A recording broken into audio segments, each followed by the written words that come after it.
Now, get this. Octopuses are visitors from outer space. Here's how this would have happened. Ice-kept eggs of octopuses stuck in spatial bodies crashed into Earth. Then these guys would have mixed together with a pre-existing set of genetic information available on our planet. And presto, octopuses were born. Well, it may be a long stretch to justify that the highly intelligent octopuses are extraterrestrial beings. But the idea is based on a theory that has been around since ancient Greece, something known as panspermia. Now, panspermia is a hypothesis that says life exists all around the universe, not only in planets. So, things such as space dust, asteroids, and even spacecraft have their share of life glued to them. And when they travel across the galaxy, life is disseminated. This strand of thought has been polemic, since it goes against the idea that all life originated right here on our planet. But as much as this new octopus theory might be refreshing, it doesn't contribute too substantially to the search for life on other planets. It's just too hypothetical.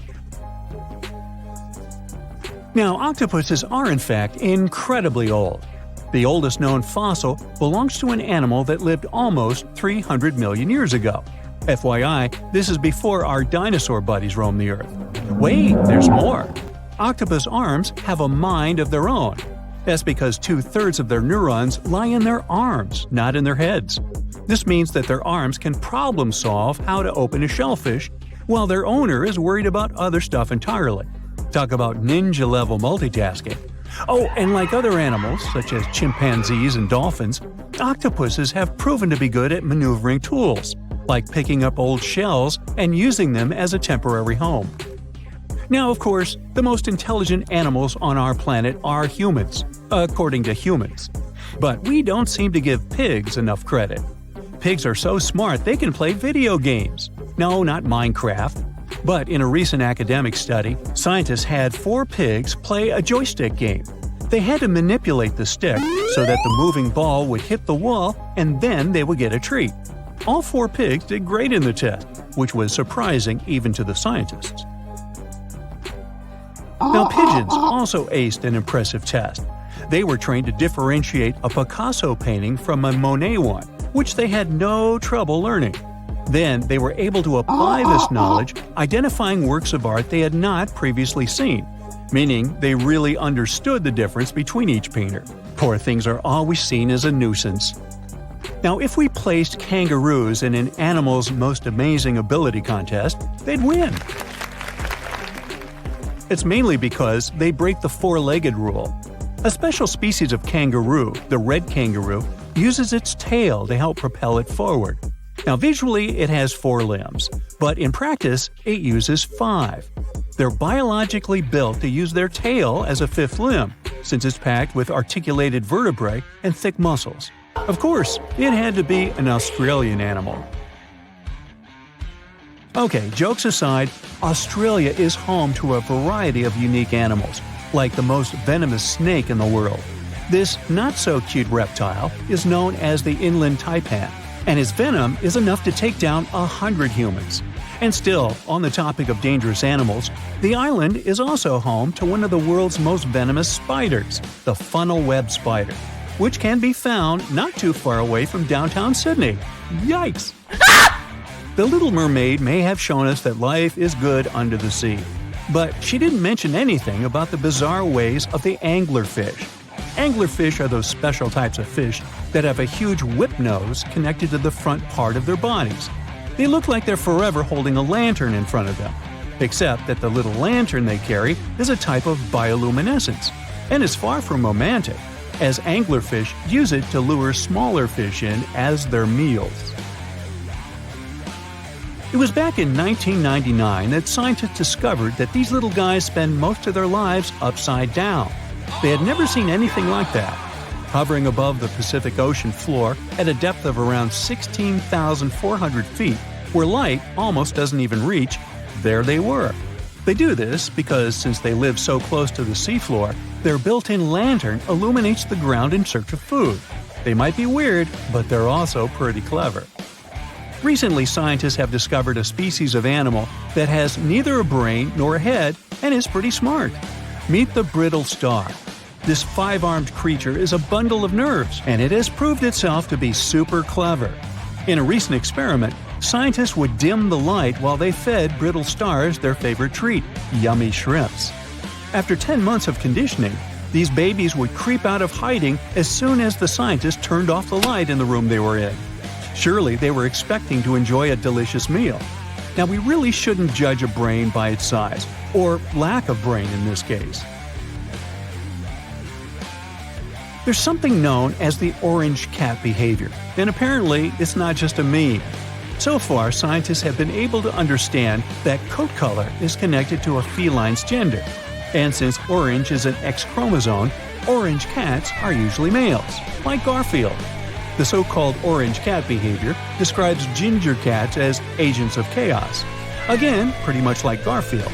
However, there haven't been any conclusive studies on whether coat color and cat behavior are truly linked. In terms of vision, mantis shrimps probably have the most psychedelic vision out of all animals. These funny-looking creatures have a whopping 16 varieties of photoreceptors, with 5 of them reserved for the ultraviolet or UV spectrum. Ultraviolet rays are really short wavelengths, which are invisible to humans. The thing science still doesn't understand is how exactly these mantis shrimp view the world around them. Sure, they can perceive a bunch of colors, but they can't necessarily distinguish all of these colors among themselves. It can be that they just see a lot of really vivid, really blurry colors, but we haven't figured out a way to check that out. Now, to say sloths are cute is an understatement. They may be one of the friendliest animals in the jungle, but there's more. If you look closely at their fur coat, you'll notice hints of green.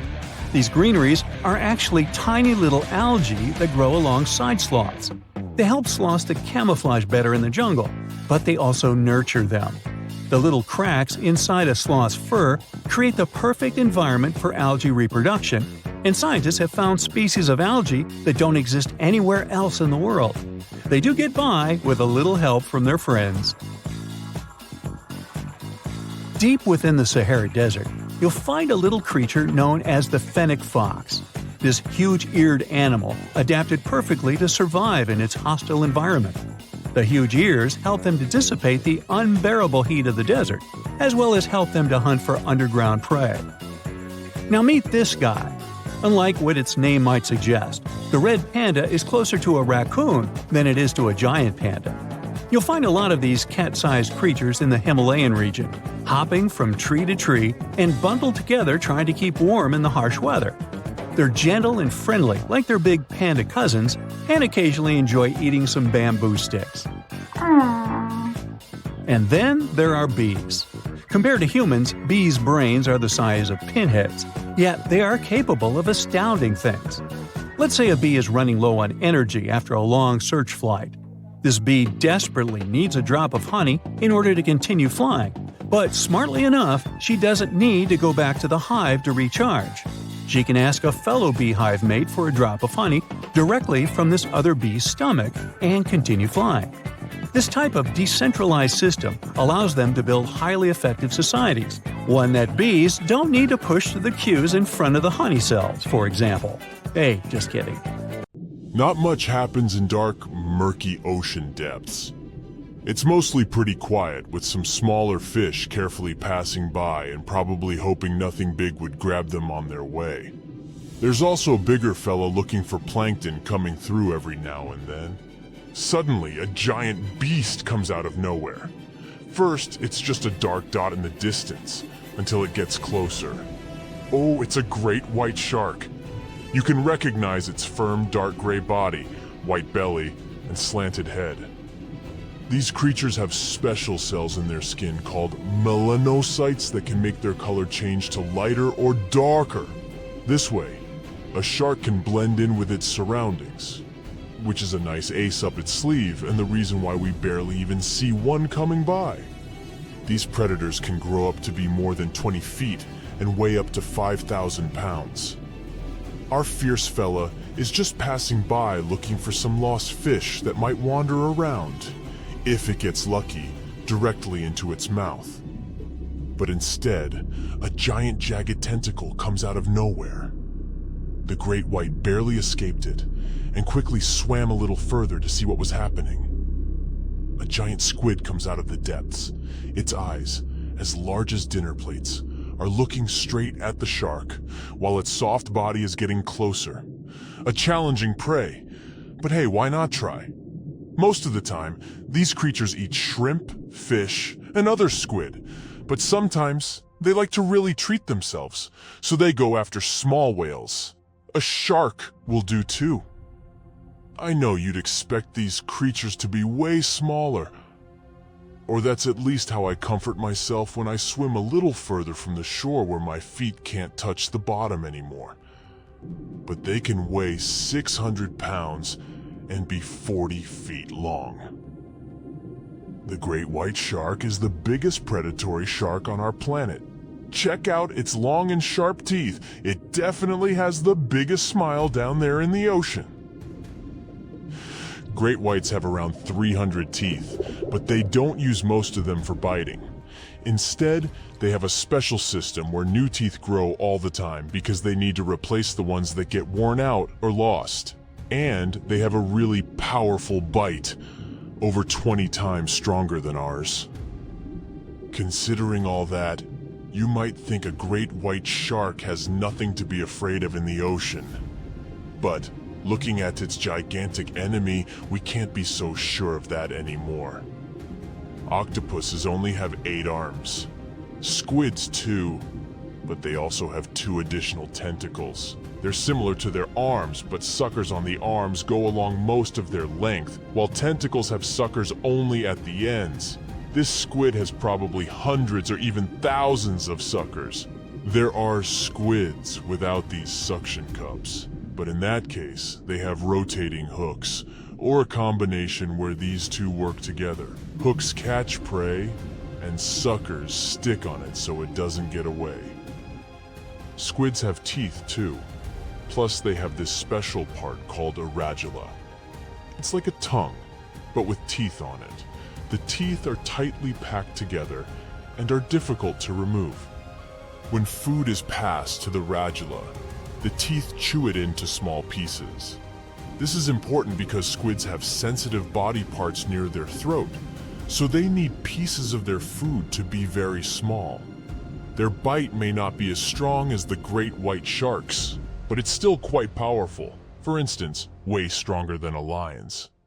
They also have glands that produce venom and use their beaks and radula to inject the venom into their prey or a creature that's coming after them. Wow, these squids are really equipped better than expected. And they're also way longer than the great white, which gives the squid more room to attack it with its long tentacles from a distance and seize it. Giant squids usually live at depths of 2,950 feet, while great whites prefer to stay at depths of about 650 feet. But we'll try to keep the competition fair. Let's say these two meet in a territory where water pressure won't hurt or bother any of these animals. The great white is circling around the squid. It moves a bit faster than the squid. Its swimming speed can reach 25 miles per hour when the animal is submerged, and it also has short bursts of speed when it can move at 35 miles per hour. Giant squids move at around 25 miles per hour. Just for comparison, an average human swims at 2 miles per hour. But with its length, the giant squid has more room to attack the great white shark with its long tentacles from a distance. They can stretch for 33 feet to snatch the prey. And look, it's really trying. But it ain't that easy. Not only is the great white big and fast, but it also has special sensors called the ampullae of Lorenzini. It's a good tool to detect prey and generally stay safe in the ocean. But the squid is definitely no joke. It has activated its special defense mechanism and released thick black ink. The great white is confused. The ink is like a smoke screen, which gives the squid enough time to get away. The shark can't see its opponent anymore. The squid is getting closer, and the poor great white has no idea from which direction. It's time for the final move. Even if the great white manages to catch the squid can detach parts of its body as a last resort to protect itself. It can lose up to 10 body parts, unlike sharks. These predators can't lose any essential body parts because they won't survive. And look, the squid finally latches onto the shark. Its suction cups and the sharp beak that can pierce its prey make it nearly impossible for the shark to escape.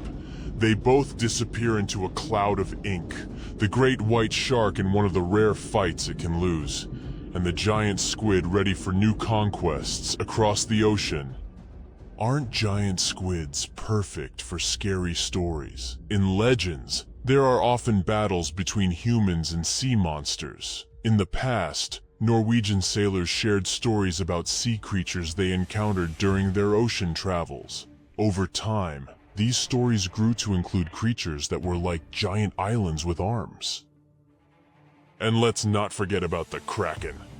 It's a legendary sea monster from Scandinavian stories that looked like an island, which was how it would trick sailors.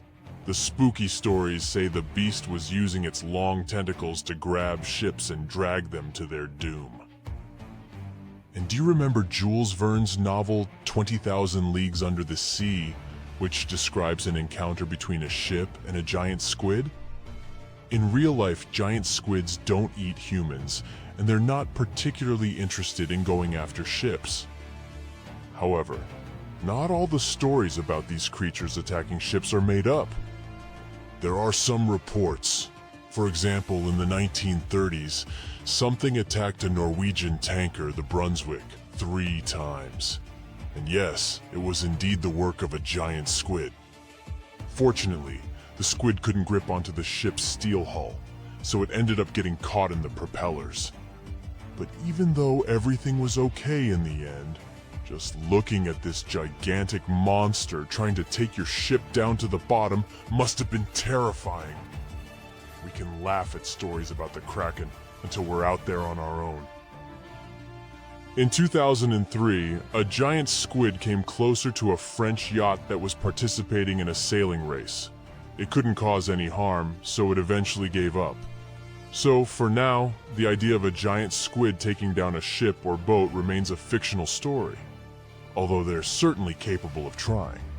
Okay, giant squids are big, but there's another creature from their family of cephalopods that can be even larger. It's called the Colossal squid, and one that was found weighed 992 pounds, hundreds of pounds more than the giant squid, 606 pounds. And they can stretch their tentacles for up to 45 feet. More than 50 ships and 20 planes have disappeared in the Bermuda Triangle since the middle of the 19th century. This region isn't put on any paper map and is not an official region of the Atlantic. This massive water area is located not far from the southeastern coast of the US and still scares many sailors. But you aren't afraid and want to prove that there is nothing special in this place. You sail to the center of the Bermuda Triangle on a small fishing boat. You turn off the engine and wait. Several hours pass. The sun goes below the horizon. Night comes. You're about to return to the shore, but suddenly, it becomes too quiet. Then, you hear a splash of water. You look overboard and see hundreds of fish swimming to the surface. Something big scared them away. Something that comes straight from the depths.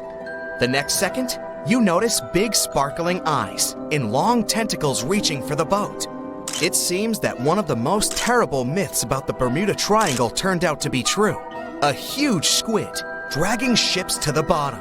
Stories about these squids appeared long before the emergence of the Bermuda Triangle myths. For centuries, sailors from Norway and Greenland told stories about a scary sea monster, the Kraken. In those stories, the Kraken broke the decks of ships with its giant tentacles and dragged them to the bottom. The approach of this creature is impossible to see since it's coming to you not from the side, but from below. But all these were just stories. Only in the 19th century, scientific evidence of the existing of these monsters appeared.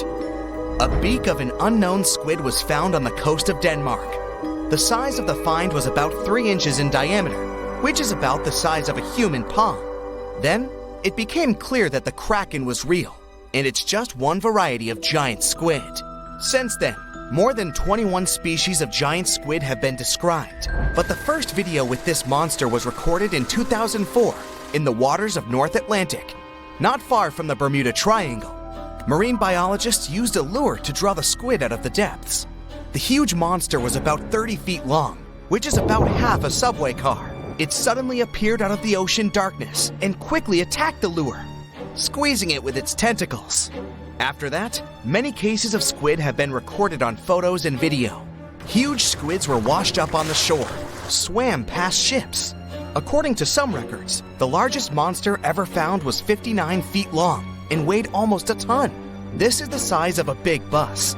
Some scientists believe that giant squids can reach 150 feet in length, which is almost twice the size of a basketball court. But the big size is not enough to sink a ship. The first thing that helps squids do this is the surprise effect. Squids come from the depths, which mean they can be seen from the deck, but the monster can see a boat from afar. It has the biggest eyes in the world. One eye is about the size of a basketball. The eyesight of a giant squid allows them to see prey in the Black Sea depths and from a big distance. Most sea creatures on the planet can't see in such conditions. So, the squid notices your ship and decides that it's food. It quickly approaches the boat and attacks with its tentacles. The squid has 8 limbs and 2 extra longer tentacles the monster uses to bring food to the beak-shaped mouth. The others are covered with dozens of suction cups filled with sharp teeth. Nothing can escape if the squid grabs it. The squid wraps its tentacles around your boat. With the teeth on each arm, it bites the deck. 2 long tentacles can grab you while you're running around in panic. The squid can rock the ship from side to side until one of its parts sinks in the water. You fight off 2 long tentacles and fall off your feet. The squid's 8 arms are squeezing stronger. You can hear the boat's hull cracking. The squid is big, but still can't sink a large metal object. Possibly, it couldn't have sunk huge ships that disappeared in the Bermuda Triangle.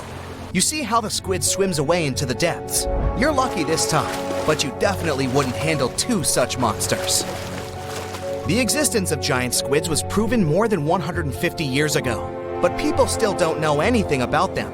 The fact is that they are some of the most elusive creatures on Earth. They swim fast, spending most of their time at depths of 1,300 to 3,000 feet. To descend there, people need sturdy submarines and bulky equipment that create a lot of noise. The squid will notice them much earlier and swim away. Scientists don't know anything about their behavior, social life, habits, or a distance they swim during the day. And most importantly, we don't know how many of them are hidden in the water. The ocean is only 5% explored. It's possible that millions of giant squids swim in the sea depths. Just imagine hundreds of giant tentacles reaching out to a group of ships sailing through the Bermuda Triangle. In the past centuries, they could easily sink an entire fleet, since the ships were made of wood and were lighter. Squids wrapped decks with their strong tentacles, made holes in the ship's bodies with their sharp beaks. Toothy suction cups could break the masts and tear the sails. The water was filling the holes and slowly rising to the deck. The ship sank in a matter of minutes. Survivors reached the shore and told everyone about huge monsters. This is how the legends of the Kraken appeared. Fortunately, now people have sonars and equipment for monitoring the sea space. You start the engine to swim to the shore and notice that about 30 tentacles are reaching out to you from the water. 3 giant squids squeeze the boat from all sides and pull it down. It looks like there's no way out. You look overboard and see black eyes looking right at you. At this moment, you find a solution. Squids spend their whole life in darkness and are afraid of the light. Fortunately, you have a signal rocket. You use it to scare the monsters away. Squids go back down into the water, but apparently not for long. You release a few more rockets into the ocean and scream in fear. The red light illuminates the sea darkness, and you see hundreds of moving tentacles. They quickly swim away from the fire to a safe distance. At full throttle, you're sailing to the shore and releasing all the signal fires into the water. You don't give the squids a chance to get close to you. Finally, you get to land, confident that you will never return to this place. The bad news is, these creatures swim not only in the Bermuda Triangle. People found giant squid in the oceans all over the world.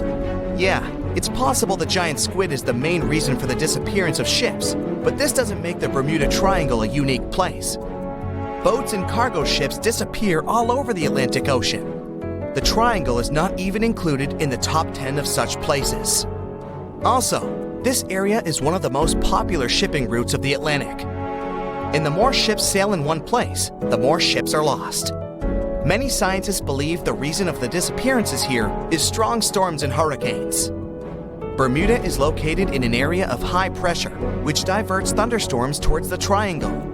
The waves reach such sizes here that they can turn ships over. Thunder and frequent flashes of lightning disable planes. The Earth's magnetic field is weakened at the location of the triangle.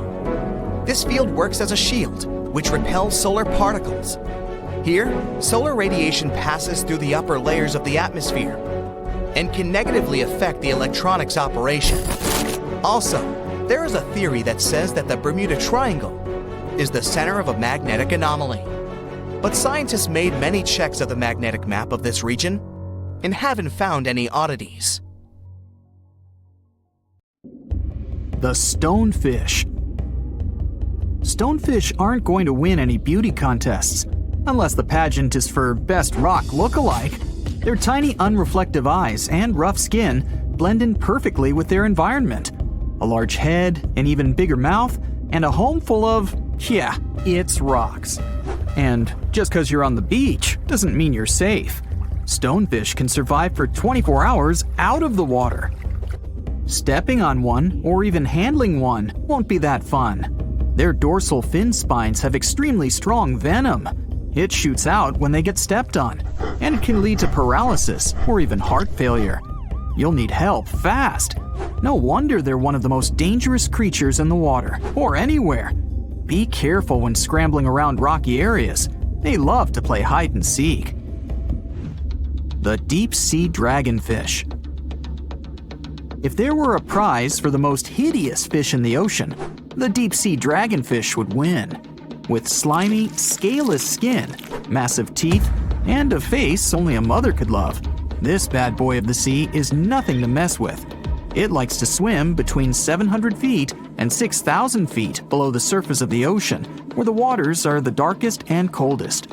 Along with some other creatures on this list, the deep sea dragonfish relies on its bioluminescent body parts to catch prey. It also uses its hanging appendage, which boasts a little red light on the end, coming out from its lower jaw. Many fish mistake this little light for prey, luring them right into the jaws of the deep-sea dragonfish. Very clever dragonfish, very clever indeed. The fangtooth. The Mariana Trench is an underwater trench with a depth of 35,000 feet, nearly 7 miles below the ocean surface. Let that sink in. While scientists know the Mariana Trench exists, it's one of the least explored places on Earth. It's also the deepest area of Earth's oceans. And although many creatures down there probably haven't even been seen by humans yet, scientists have had the creepy pleasure of getting to know the fangtooth. The fangtooth fish shamelessly lives up to its name. Just look at that thing. The fangtooth is carnivorous and feeds on just about anything it can find that gets caught in its sharp-toothed mouth. These fish rely on their contact chemoreception to find prey. In other words, they can sense chemical residue that comes off of other living organisms in the deep sea. This is because they don't have any light-producing cells on their bodies, unlike many other deep-sea fish. On top of all that, it's pretty dark down there, so whatever crosses their path, they chomp on. While these guys look pretty scary, they're not a threat to humans. They only grow about 7 inches long. Even so, I wouldn't want to run into one of these things during a relaxing swim in the ocean. The Dunkleosteus. Strangely enough, this prehistoric fish, known as the T-Rex of the seas, had no teeth. Those were replaced with bony plates that allowed it to have the strongest bite among other monsters of its size.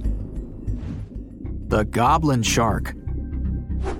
If you thought the movies about sharks were scary, this next deep-sea creature will make you swear off going for dips in the ocean forever. However, it lives 3,000 feet underwater, so you'll never likely see it face to face. The goblin shark looks like a cross between a shark and a creature from your worst nightmare. These sharks boast a protruding sword-like snout with a jaw that juts out to match. Unlike other sharks that have more of a gray hue, this creepy thing looks not so pretty and pink. Aside from their scary demeanor, what do scientists really know about the goblin shark? Well, not much, except that they can grow up to 18 feet in length. Looks like there's still a lot to learn about these guys, if you dare to. By the way, did you know that sharks don't sleep? Many species have to keep water moving over their gills to get oxygen, so they can't fall into a deep sleep like we do. That's why they stay half awake during rest. Typically, sharks don't even close their eyes. The cookie cutter shark. This shark is a living horror, with lower teeth being big and sharp, while the upper ones are much smaller. When its teeth fall off, the shark eats them to maintain calcium levels. Pretty smart solution for a shark. The frilled shark. Studying the frilled shark is like looking through a portal back to prehistoric times. That's because scientists think that these eel-like sharks haven't changed much since their oldest ancestors roamed the deep sea waters, so they're sometimes referred to as living fossils. These sharks' mouths are filled with a terrifying 25 rows of backward-facing sharp teeth, 300 in total. They're designed to grasp prey and hold them tight so they can't get away, according to early studies of the shark conducted in 1884 and published in the Bulletin of the Essex Institute.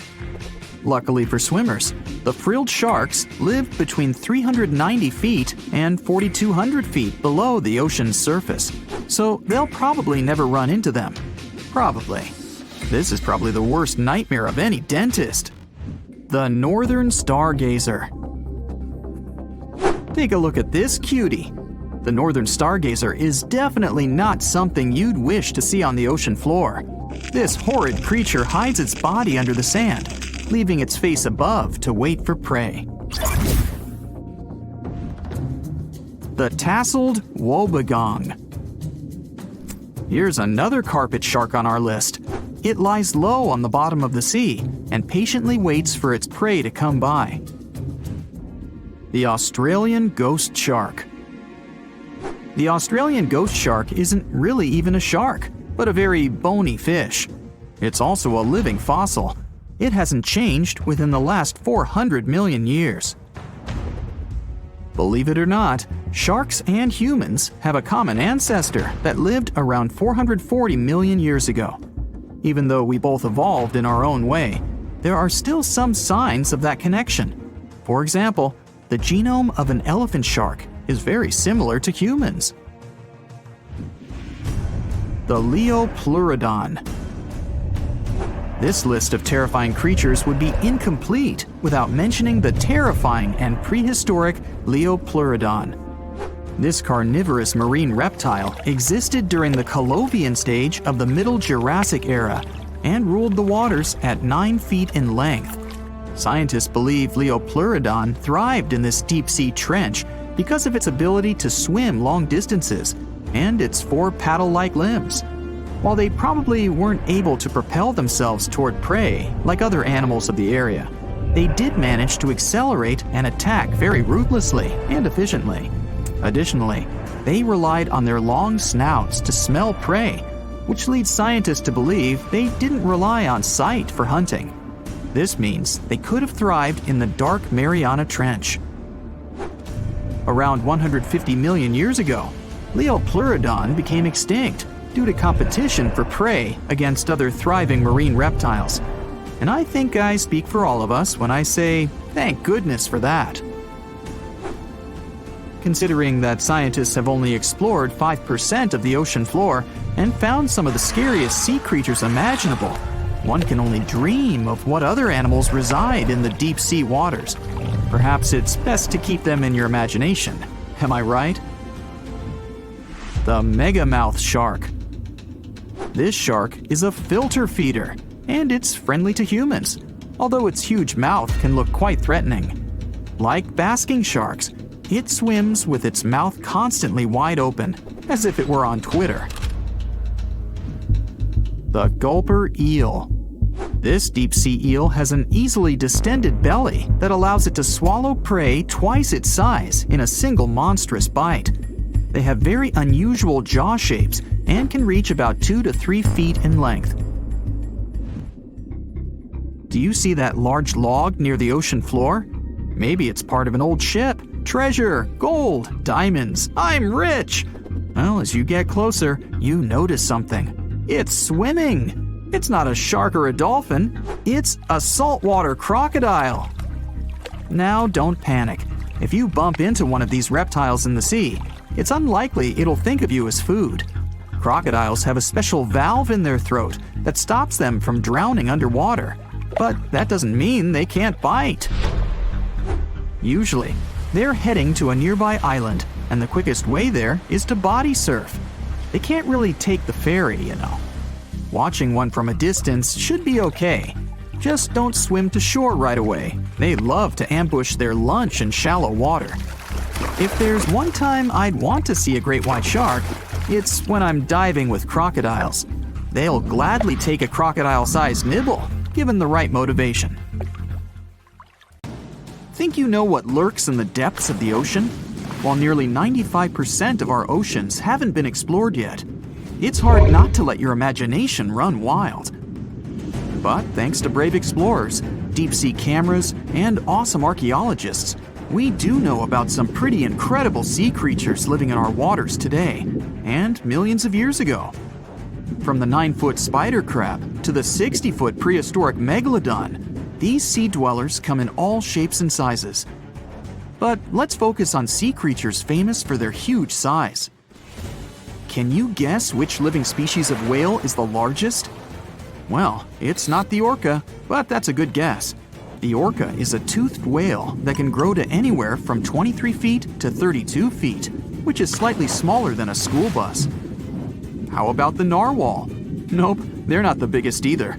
These unicorns of the sea live mainly in Arctic waters and only grow 13 feet to 20 feet in length, and that's including their 9-foot tusk. Tired of guessing? Okay, I give in. The largest whale that still exists today is the blue whale. At a jaw-dropping 82 feet to 105 feet, the blue whale is not only the biggest whale we know of, but is currently the largest animal to have ever lived on Earth. Seriously. These animals are bigger than a T-Rex, and even the prehistoric megalodon. If you were to put a blue whale next to a school bus, it would look like it could swallow it. Think about that. According to National Geographic, a blue whale's tongue can weigh the same as an elephant. And their hearts can weigh as much as a car. That doesn't even sound possible. It's no wonder these giants need to eat about 4 tons of krill every day.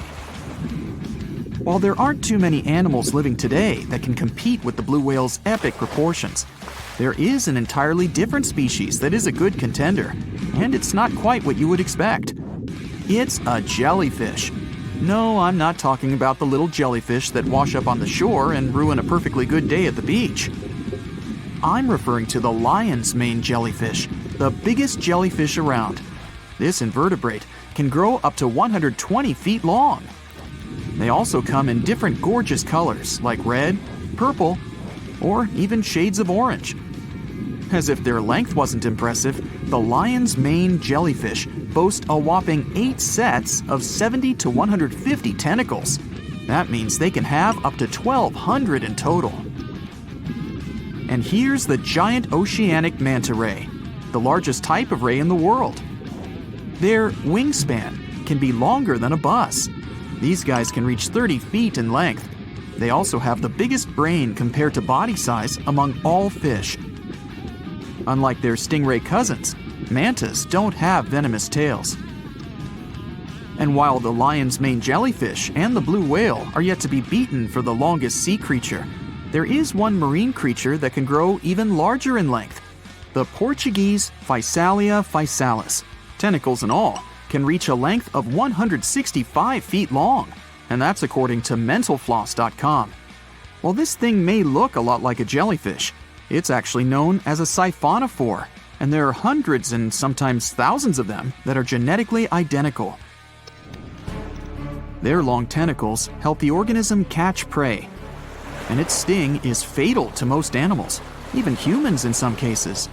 What's even creepier is that if one of the tentacles comes off the organism for whatever reason, it can float around the water for days before decomposing. Even if it's detached, this tentacle can still sting you.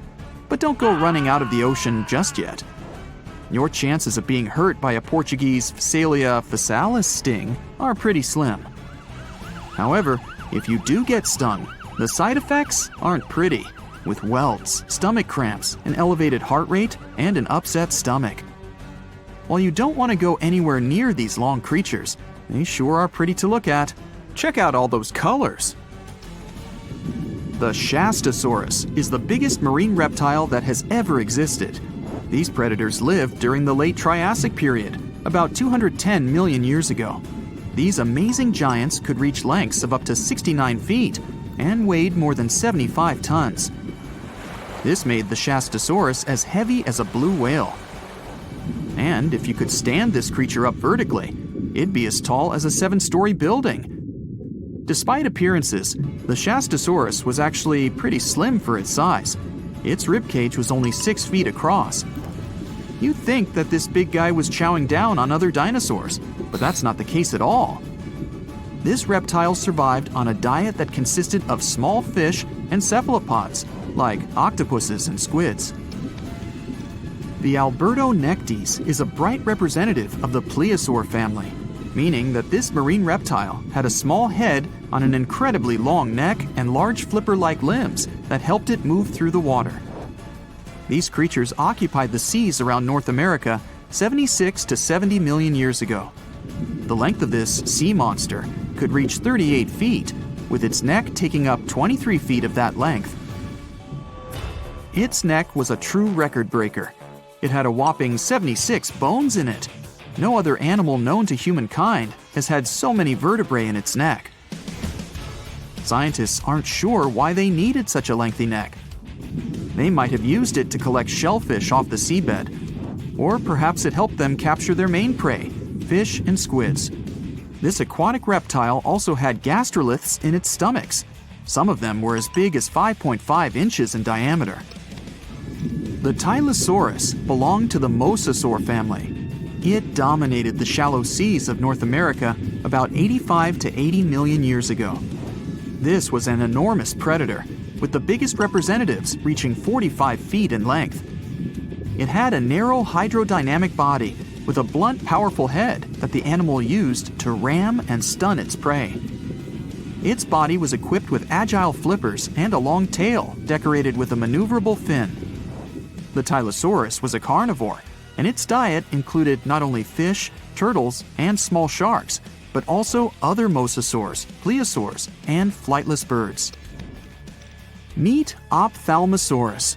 This prehistoric reptile thrived during the late Jurassic period and lived in oceans all over the world. Ophthalmosaurus weighed somewhere around 6,000 pounds and grew to approximately 16 feet long, according to newdinosaurs.com. That's about the same length as the beluga whale that exists today. It's too bad these guys went extinct before we had a chance to see them ourselves, as their cartoonish wide eyes and dolphin-like features are pretty darn cute. Of course, the Ophthalmosaurus evolved over time to become ophthalmologists, or eye doctors that we know today. No, that's just a lie. Just testing you. The Mosasaurus is a truly gigantic predator that dominated the seas all over the world about 66 million years ago. According to fossil evidence, some specimens could be more than 50 feet in length. This fact makes the Mosasaurus the biggest marine carnivore of its time. One of the most terrifying things about this creature was its crocodile-like head, decorated with literally hundreds of razor-sharp teeth, neatly organized in 2 rows on both jaws. The thing is that it was pretty challenging for the Mosasaurus to grab its prey in the water.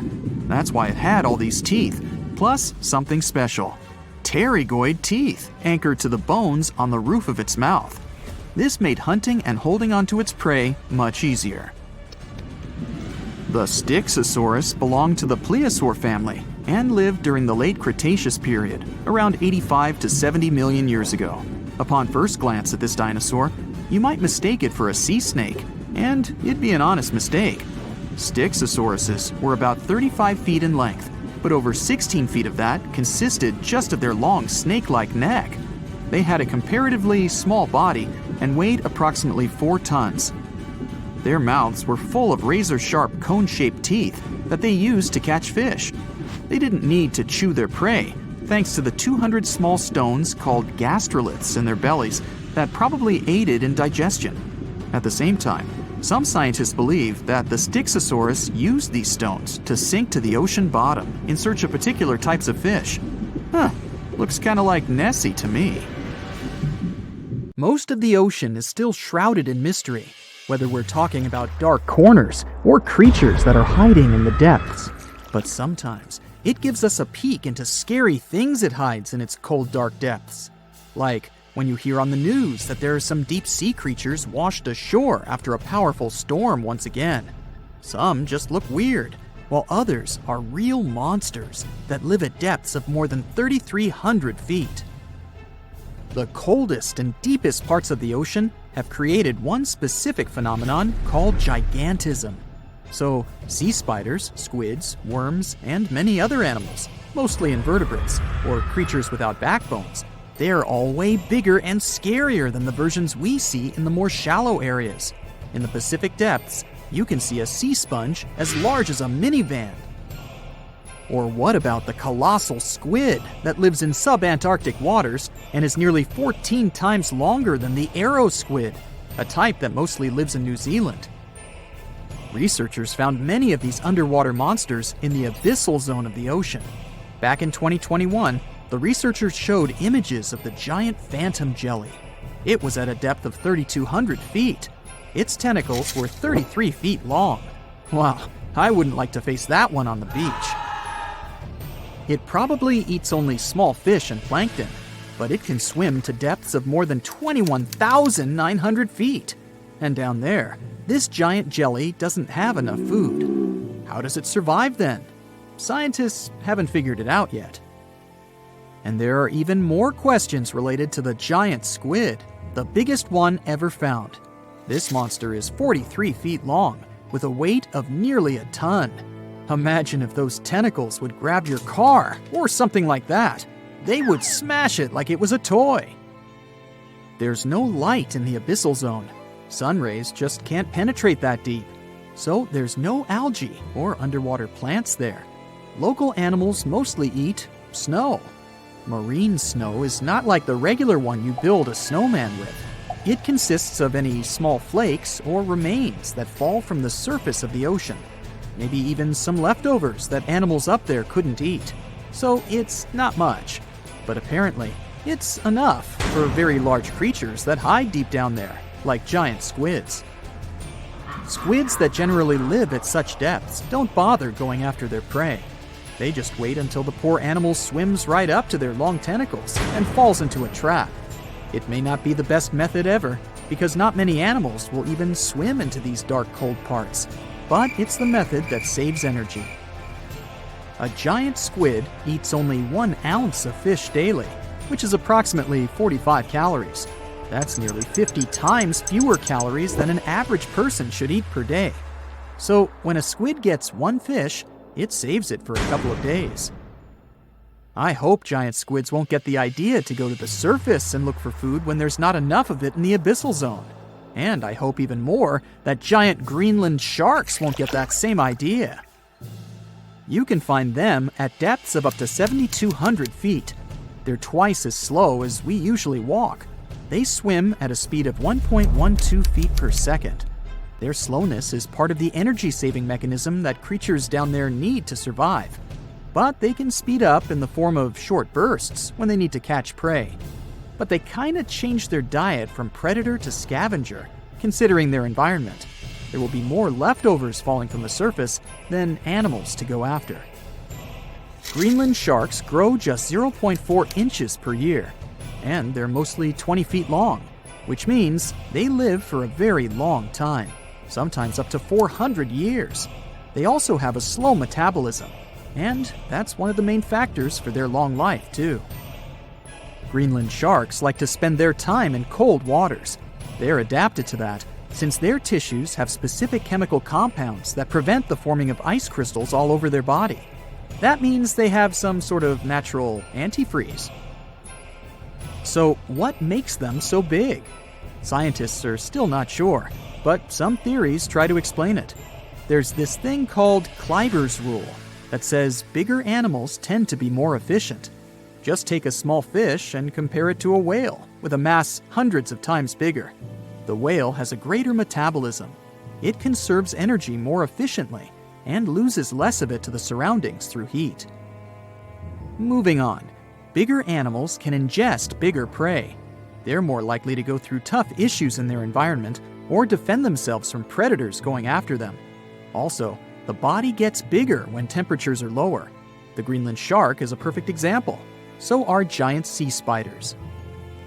Sea spiders are generally common, and you find some very small ones at 0.04 inches. But in deeper parts of the Antarctic, they become 3-foot-long giants. They grow so big because the cold water has more oxygen. That way, more of it diffuses into the animal's body, and that allows it to grow bigger. Yeah, both as a creature and a nightmare. And how about this giant tube worm? Researchers found it accidentally while they were exploring the mysteries of the Pacific Ocean floor. They stumbled upon unusual hydrothermal vents. Volcanic heat is a thing that gets them going. As water seeps down through faults or cracks in the rock, these vents change their direction. When the water gets out of the vent, it's rich in different minerals and chemicals. Most animals wouldn't survive being around this toxic soup of chemicals, but not these tube worms. They came as a true surprise, because not only are they not bothered by these toxic vents and the almost boiling temperature of the water, but they developed entire ecosystems there. They're unique because they don't need sunlight to survive. Instead, small bacteria are their main source of energy. That bacteria gets their energy directly from these toxic chemicals. So it's not photosynthesis, but a process called chemosynthesis. And these tube worms don't have mouths. These bacteria live inside them. Strange story, huh? Plus, these scary worms reach up to 8 feet. Giant isopods are no better either. They lurk at the depths of the ocean of 1,640 feet or more below, far away from the sunlight, looking like some monstrous wood lice. They spend most of their time on the seabed, hoping to find some food falling from higher levels of the ocean. Check out their small hooked claws at the ends of their legs. Isopods use them to remain more stable while moving around the ocean floor. Since there's no light, they have long antennae that help them feel their way around.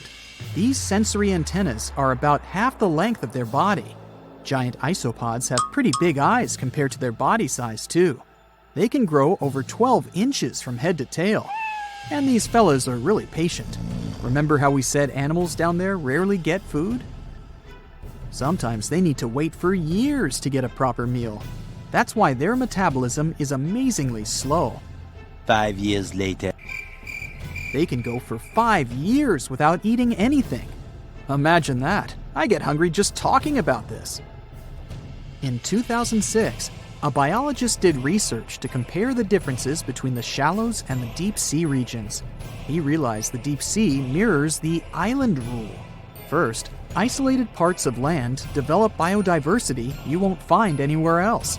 Second, small-bodied life there grows much bigger when it's isolated, compared to life on large land masses.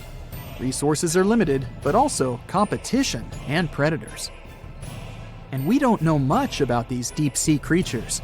It's too expensive and too complicated to carry out such research. So we'll just wait for more raging storms to show us at least part of the monstrous world cold ocean depths hide. There's a lake in the heart of Asia that holds 1/5 of all the world's liquid freshwater. It's more than all the 5 Great Lakes have together. Even if all the rivers on our planet suddenly change their direction and set on a mission to drain this lake, it would take them a whole year to finish the job. I'm talking about the deepest lake in the world, Lake Baikal. If you decide to go all the way down to its deepest point, prepare for a journey of almost 5,400 feet.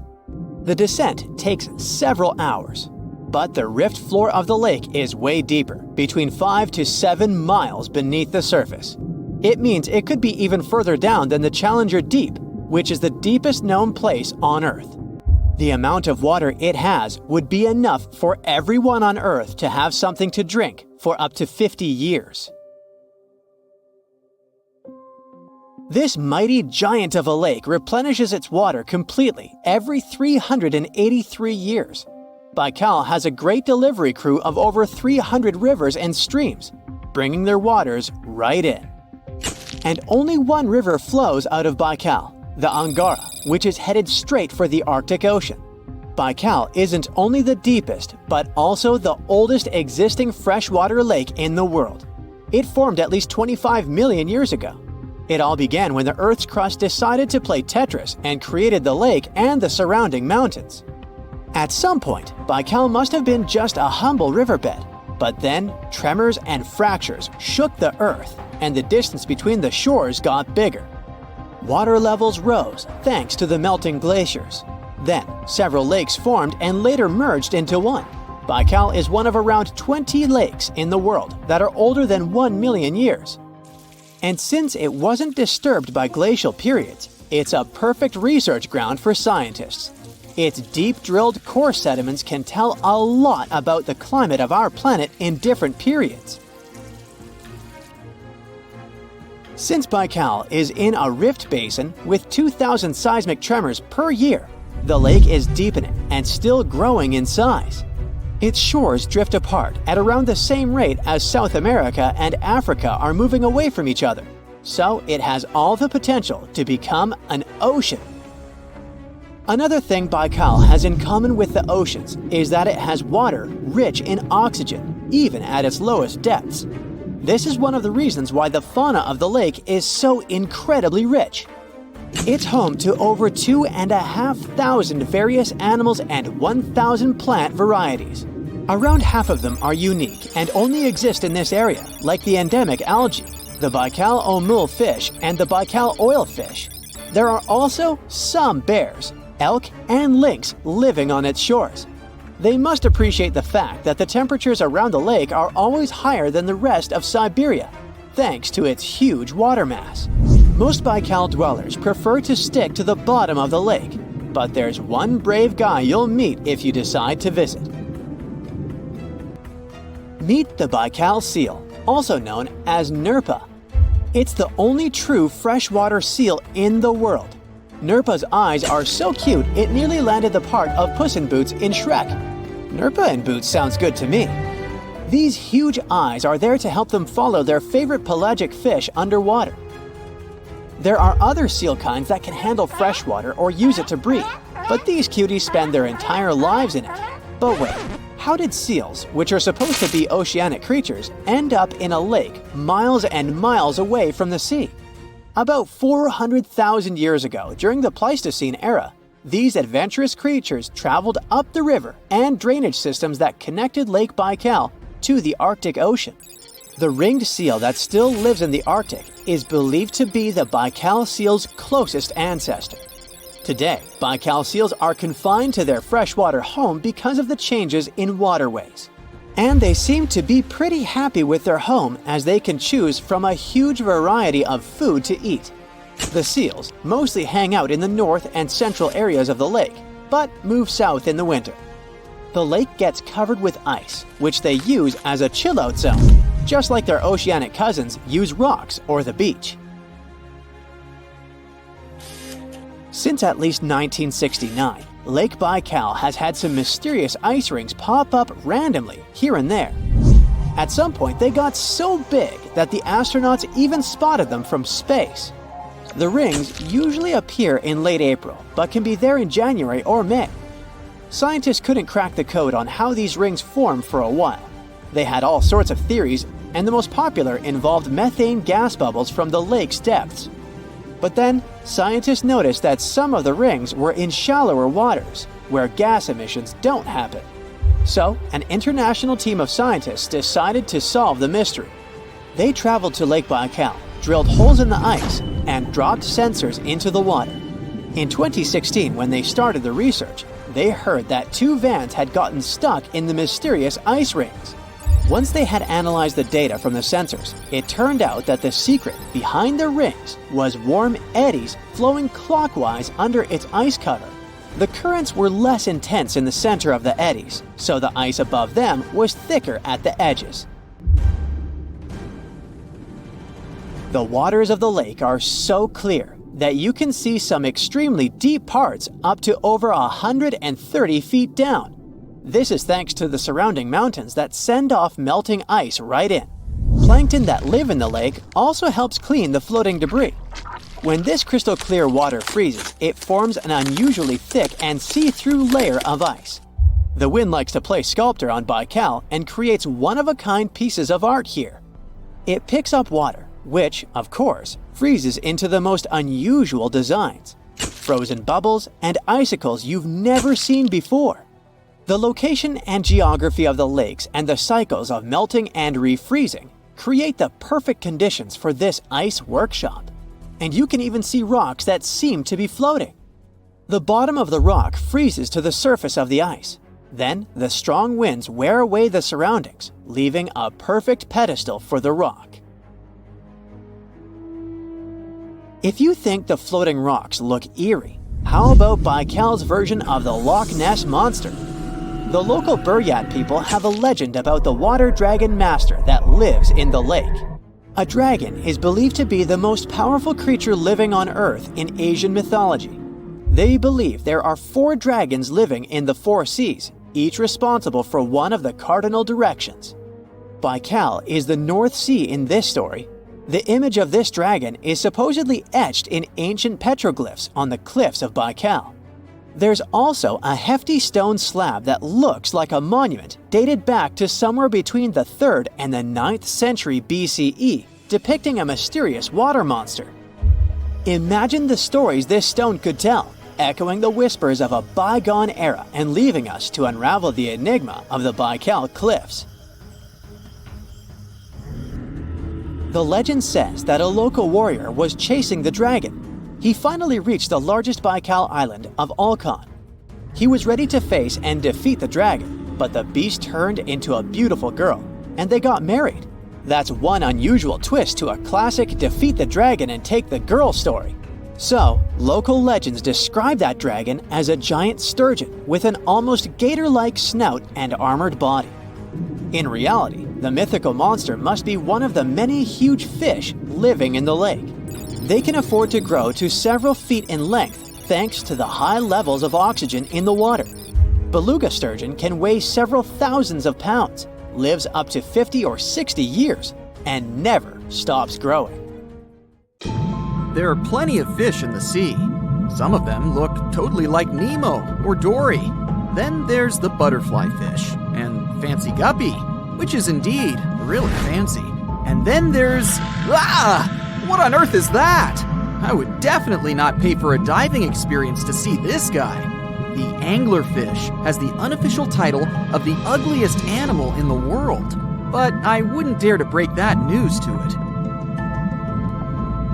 There are more than 200 species of anglerfish currently swimming somewhere in the gloomy depths of the Atlantic and Antarctic Oceans, up to a mile below the surface. Some of them prefer different living conditions, the shallow tropical environments. Different kinds of anglerfish vary in shape and size, from the famous black sea devil to frogfish, monkfish, footballfish, goosefish, batfish, and sea toad. The larger ones can be half as long as a full-sized bed, but most are less than a foot long. Since the choice of meals where these guys live isn't that huge, they had to come up with a unique hunting strategy. They don't waste their priceless life energy on following prospective prey. Instead, they use a piece of dorsal spine that sticks above their mouths like a fishing pole, hence the name of the fish. There's a sac of bioluminescent bacteria that glows brightly in the dark at the end of that rod. The light lures prey, and all the anglerfish has to do is wait, and then enjoy its lunch delivered right to its mouth. Their bodies are pliable and huge, so they can easily swallow prey twice their size. Deep-sea anglerfish eat whatever they can find. Species that live in more shallow water aren't picky either, and can eat anything from shrimp to snails and small fish. Only female anglerfish have the cool fishing rod feature though. So what about their males? Finding a soulmate deep under the sea isn't that easy. I mean, literally, there's no light down there. Plus, there are frigid temperatures and low oxygen levels. Anglerfish can't afford to go on many dates in those conditions, so they mate for life. And before you go aw about it, I have to tell you, they do it in quite a special way. Male anglerfish are much smaller than their ladies. The contrast is so striking that when researchers first got interested in their love life, they thought those males were actually the offspring, or larvae, hanging out next to their moms. Certain anglerfish male species have receptors that alert them that there's a female nearby. After they mate, the male bites into his woman and stays attached to her head, belly, near her tail, and other areas he can access. While they morph together forever, the female fish gets the male's cells, DNA, and reproductive organs, but loses her immune response cells. The male gets free permanent housing and nutrition. Given the current real estate prices, it sounds like a dream. But that accommodation is shared by up to 8 males, and they can't move out if they ever feel like it. You're unlikely to meet this deep-sea fish in real life, but if you meet an anglerfish in your favorite video game, remember that you can easily outswim it and make it kinder to you with tranquilizing arrows.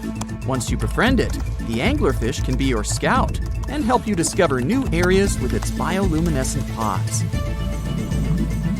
Back in the real world, down in the twilight zone of the ocean, about 650 to 3,300 feet down, the anglerfish isn't the only creature you're lucky you'll probably never meet. Many of the locals look like they come straight out of science fiction or horror movies, but that's because they had to adapt to this dark, deep world. I did my best to get you prepared for the creatures you're going to meet, starting with the common fangtooth. They spend most of their lives deep down, but at night, they move toward the surface to snack. These guys are more active than most other deep-sea dwellers. They don't wait for food to come their way, but actually follow it, and then get it with their long, hungry teeth. They don't have a built-in light bulb like the anglerfish, so they've developed a great sense of smell and use as much sunlight as they can get there in the depth to get around.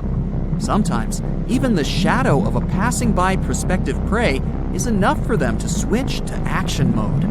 And though they don't look too charming, they're completely harmless to humans if you ever run into one of these guys. Stoplight Loosejaw sounds like a great name for an alternative band, but it's actually another deep-sea resident with sneaky hunting habits. It has special light-producing photophores under each eye.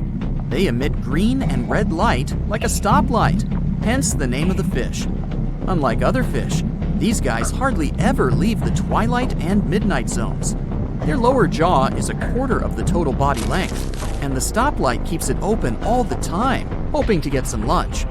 It looks like a ferocious predator, but mostly prefers zooplankton with an occasional dessert of shrimp, krill, and fish. I'm sure you didn't expect to meet a hybrid of an eel and a bird, but here it is! The slender snipe eel has a beak, much like that of a bird, with curving tips. The beak is equipped with tiny hooked teeth that the eels use to catch the antennae of delicious shrimp. And it sure is slender, stretching up to 5 feet and weighing only a few ounces. Scientists don't know all of this guy's secrets, since it's pretty tricky to study in their natural habitat. But it looks like they only produce offspring once in a lifetime, and then pass away. Glass squids like to take it easy in life and literally go with the flow. They're filled with a solution which is lighter than water, so they don't have to make any effort to move around the deep sea looking for food and partners. These creatures are transparent, so they blend into any landscape and don't even cast a shadow while moving. Talk about a great survival tactic. If danger finds it anyway, it can transform into a lumpy ball, pushing its head and tentacles into its mantle cavity it can also release ink into the mantle and go from transparent to black. The same ink can protect it against hungry whales and seabirds. Another tactic they use to scare off predators is to activate their light-emitting organs around their eyes. I'm getting hungry. Maybe I can snack on this sea cucumber. Ouch, it's moving! So I guess it doesn't belong in a salad after all. These soft-bodied fellows live in all parts of the ocean, from shallow waters to the deep underwater world. Most of them slowly move around with their tiny feet, but some crawl around by flexing their bodies. Sea cucumbers can shed their internal organs when there's a predator approaching. Those sticky organs distract the intruder, and the happy cucumber moves on and just grows the organs back. What's that glistening in the distance? Looks like someone dropped gems in the water. That's a sea sapphire, also known as the most beautiful animal you've never seen. Some males of this type of copepod can change color from deep blue to purple, red, or gold. 1 second later, it's gone. And it's back, shimmering bright. The secret to this magic is that their bodies are transparent and reflect light differently at certain angles. It looks like it's their way of communicating between each other and attracting mates. Female sea sapphires don't have the same superpower, but their eyes are bigger compared to males, probably to spot them from a distance. Males roam wild and free, and their ladies stay in the crystal palaces of strange barrel-shaped jellies called salps. If you could dive right into the mysterious darkness of the ocean depths, who knows what you'd come upon? Legends that are hundreds of years old mention some giant sea monsters hiding deep down below the ocean waves, like the Kraken, the Loch Ness Monster, the Hydra, Leviathan, and so many more.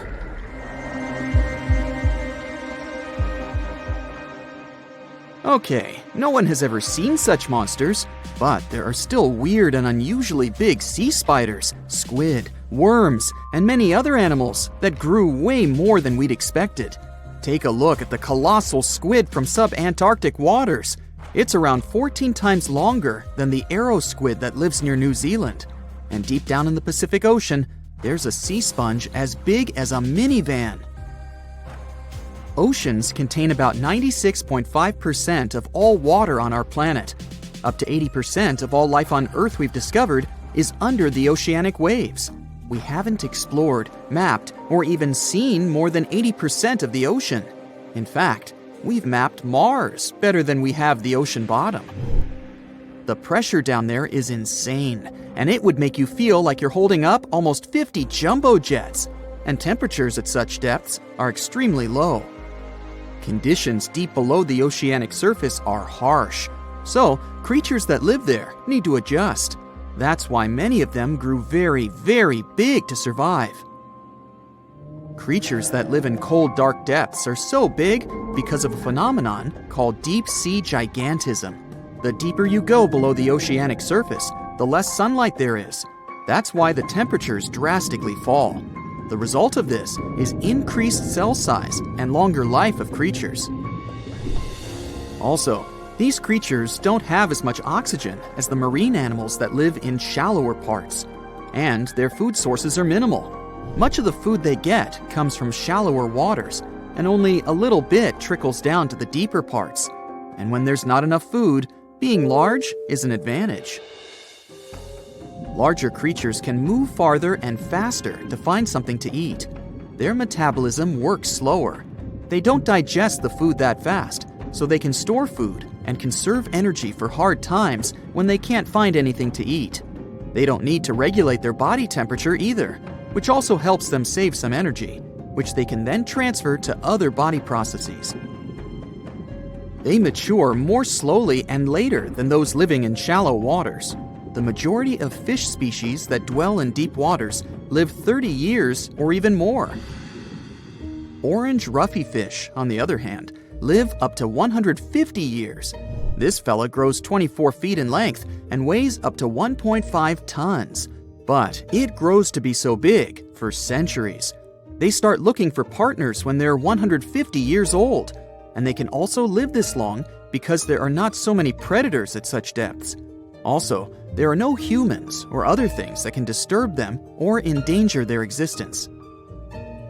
At such depths, the environment is pretty stable, so many animals there are like living fossils, because they probably haven't changed in millions of years. The first 650 feet of the ocean's depth are considered to be the open ocean. The majority of the marine life we've discovered lives there, since that's the area the sun can still reach. And then, as you continue going deeper, you reach the Twilight Zone. It seems like nothing lives there. But at about 820 feet, you see a small oasis of ancient life blooming. For example, there are sea lilies, animals that have been living at such depths unchanged for millions of years. Coelacanths, another living fossil, have been living in the ocean for more than 360 million years. Hagfish haven't changed in a very long time either, for over 300 million years. This creature lives at depths of 5,500 feet.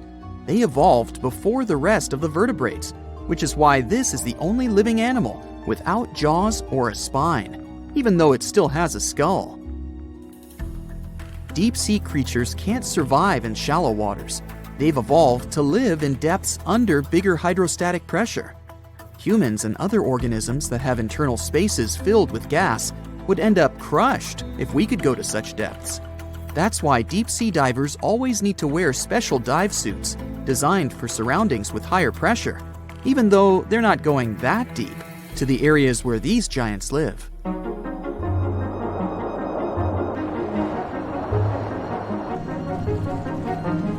But near Antarctica, you can see gigantism way closer to the surface, like giant sponges, sea slugs, sea spiders the size of a dinner plate, worms, and even some enormous single-celled organisms.